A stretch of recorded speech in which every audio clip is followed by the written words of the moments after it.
If you've been following along with the Guitar Aerobics videos, then you may have seen that I'm up to about week 8 now, and so I thought it was a good time to offer my impressions and to talk about what I found straightforward, what I found difficult, what was fun, what was not so much fun, and how I approached some of the things in the book. And I'll try and do this maybe every 8 weeks or so, just to give myself a reference point.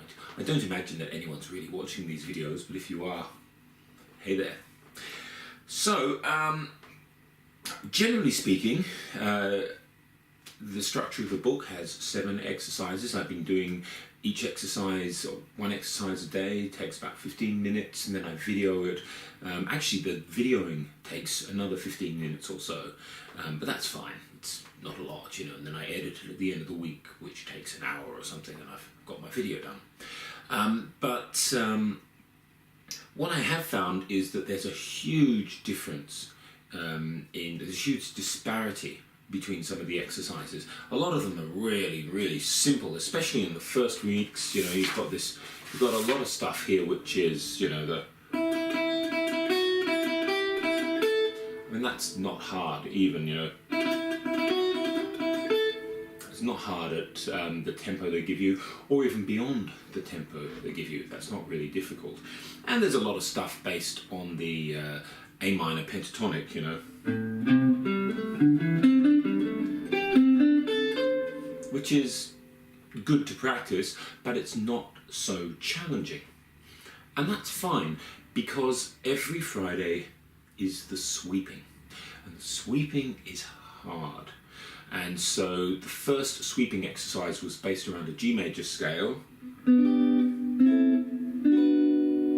you worked up to this 6-note sweep. What is it?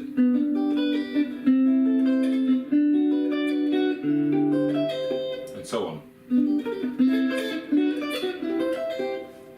And that's not easy to do, especially not cleanly, because it's primarily barred, or you can do it primarily barred, which means you have the tendency to hang on and your notes ring out, and it sounds really messy when you add distortion.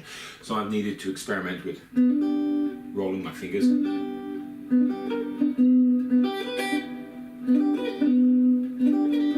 and so on, to try and get a clean sound. I've also experimented with using one of those padded things that you can put around your headstock to mute the strings, and that helps as well.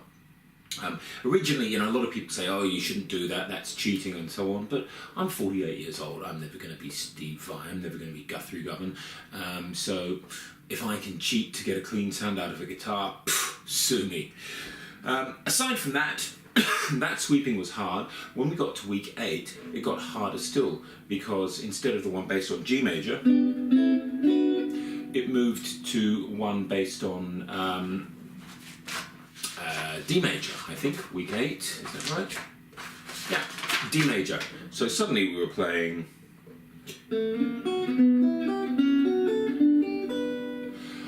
And this was an interesting thing for me, because I had a breakthrough in a way that I didn't with the last time I did this book. I just mashed through this exercise and found it really hard. I mostly did it with bars, and again I had the same problems. This time when I did it, I tried something new. Normally when you play a D major chord, or when I do, I play it with my first finger on the 3rd string, 2nd fret, my 3rd finger on the 2nd string, 3rd fret, and my 1st finger on the 2nd fret of the 1st string. Right, standard way to play D major. However, or you can with the bar, but you know. However, I tried reversing this. And the reason I tried reversing it was not because it was the most comfortable way to play the chord, but it was the most comfortable way to kind of spring load my hand for the sequence. So I found if I played here with my 2nd finger instead of my 1st finger down the bottom, then took my fingers off as I played up, I had a cleaner sound, and when I wound up on my 1st finger, my 2nd finger was propelled forward, which meant that it was in exactly the right spot to start the next sequence. So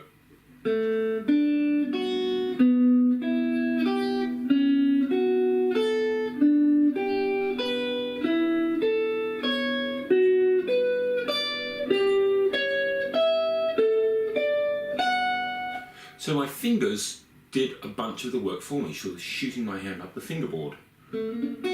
Sorry. Which was really, really nice. I haven't warmed up on that, but when I warm up on it, and I do it 10 or 15 times, I find I can get a reasonable amount of speed out of it. And that, for me, was a real little revelation, a little technical trick I discovered all on my own that made playing that particularly difficult passage, well, it didn't make it easy, but it made it much more possible. So the sweeping is hard, and what I tend to do now, I've gotten into this pattern, is that I'll do every exercise every day, or I'll do an exercise every day, but I'll also, once I finish a sweeping exercise, start work from the next day on the next sweeping exercise, so that by the time the next sweeping exercise comes around, I've had a chance to warm up to it and get it under my fingers. Otherwise, I'm never going to get there. The sweeping exercises really are hard. There are other exercises which come out of nowhere and really blindside you and are really hard. In week 7, there was this, what was it?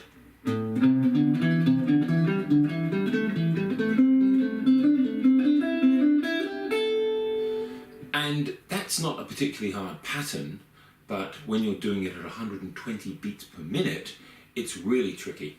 And this is something I find I have trouble with. And what happens for me normally is I'm fine in the lower parts,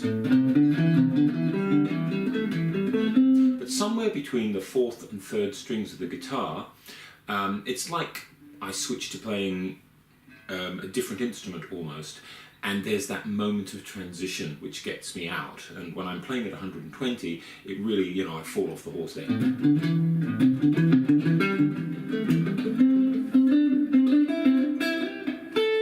Hear it there happening. So it's that was an issue, and I've been struggling with that. But again, it's been very, very good for me, and I did in fact get to a point where I could play that exercise, as you hear on the video, and I go back to it, and I can again with some warming up. I can play through it. Something else I found hard is the bends.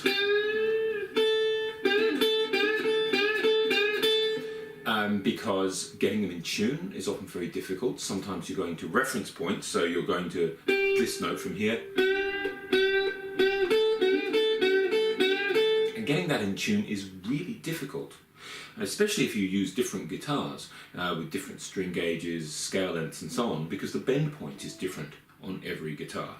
And you're sure you can use your ears, but you know, when you're doing it at speed, it's a very tricky thing. It's a case of knowing your instrument. So that's why I've been trying to do everything on this one guitar as well, is that, you know, I figure if I can learn to do all that stuff on this guitar, then I can transfer in one lump to other instruments.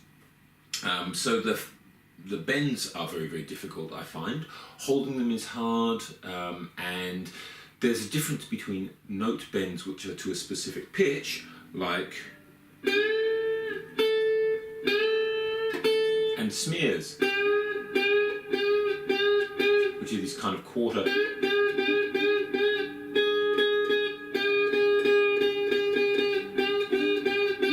sounds.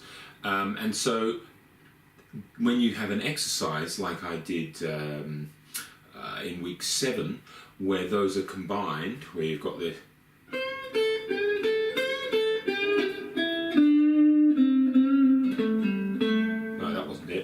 it was week 8, that's it. We've got them combined.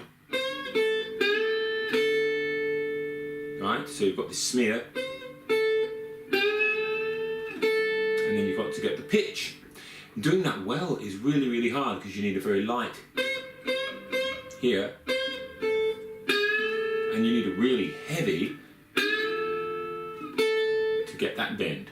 And doing it at speed was a real nightmare, but I more or less got there. Those ones are actually much easier, faster, partly because you can hide in the sound and get away with things that you don't when you do them slowly. I need to do those, I think, probably, I need to spend more time on them at a slower tempo when I work on them. What else did I notice? I'm being a little more careful about vibrato than I was last time. I'm I'm trying to think about different ways of doing vibrato instead of just going and doing that annoying, like a goat kind of the throaty wobble sound that you can really, which is not hard, but I'm thinking about stretching the note in time with the pulse of the music and trying to create a regular vibrato. So I'm trying to develop a little more vibrato control. What else? I'm being a lot more careful about picking direction this time round. I've just recorded the first of week 9, in fact, which is something like...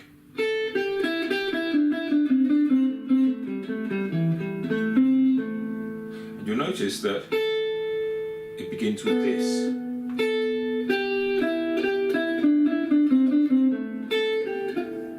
Otherwise you don't wind up on the right down pick for the final note. And so I've been paying a lot more attention to those sorts of things this time. What else can I say? I'm finding it's helping my general playing, which is good because I do play with a singer or with a couple of singers, and I am playing around a little bit here and there in Tokyo. So it's good for me to sort of sort my fingers out a bit. It means I pay attention to my hands. So I'm glad I'm doing it. I'm aware that the exercises are starting to get a little more difficult. It's going to require a bit more of a time commitment. More than that, a bit more kind of concentration and energy. The first 8 weeks is relatively cruisy compared to what's coming. And I know this because I have been through the book before. And as I go through the book, I do remember that feeling of glossing over certain activities and glossing over certain things just to get them out of the way, and that was a real mistake. So I'm trying not to make that mistake this time around. Okay, aside from that, I'm having a good time with it. I'm seeing a lot of benefit from it, and I heartily recommend this book to anyone who wants to work on their guitar chops and work on a variety of techniques, because it does that very, very well. So that's where I am with it after 8 weeks.